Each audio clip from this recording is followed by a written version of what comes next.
Dan seperti biasanya langsung saja kita pantau perkembangan data corona di dunia dan juga Indonesia. Saya ajak Anda untuk lihat datanya yang sudah kami himpun dari worldometers.info. Coronavirus kasus secara global angkanya mencapai 2,2 juta di seluruh dunia. Kemudian angka meninggalnya ada di lebih dari 154.000 kasus dengan rasio kematian ini di 6,86%. Namun angka sembuhnya jauh lebih tinggi, ada di 571.000 dengan rasio kesembuhannya juga mencapai 25,38% rata-rata dunia. Tapi kalau kita bandingkan dengan Indonesia, kita lihat ini dia. Indonesia sekarang ada di posisi 37 dengan penambahan kasus ada di 407 kasus per 17 April kemarin. Ini juga memang dengan alasan karena adanya banyak rapid test dan juga tes PCR yang kemudian membuat data-data positif terlihat yang artinya ada percepatan penanganan kasus COVID-19 di Indonesia. Namun kalau kita lihat juga angka meninggalnya menambah jadi 24 kasus per 17 April jadi 520, kemudian angka sembuhnya jauh lebih tinggi sekarang ada di 607 dengan penambahan angka sembuh 59. Tapi kalau kita lihat rasio kematiannya secara global Indonesia masih cukup tinggi.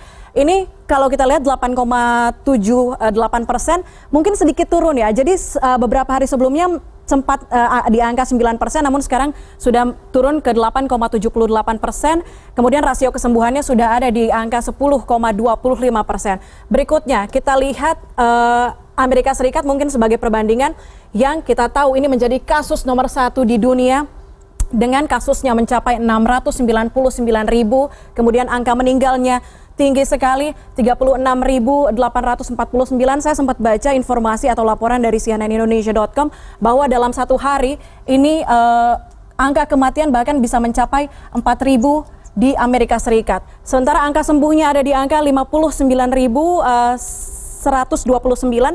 Tapi kalau kita bandingkan dengan Indonesia, rasio kematian di Amerika Serikat justru lebih kecil ada di 5,27% dan rasio kesembuhannya juga lebih kecil ya, ada di angka 8,46%. Ini agak kontra, tapi itu kita nanti akan perbarui data ini dengan informasi yang akan diberikan oleh juru bicara penanganan COVID-19 di Indonesia, ada Ahmad Yuryanto. Semoga hari ini ada angka positif, ada harapan bagi warga Indonesia tentang percepatan penanganan COVID-19.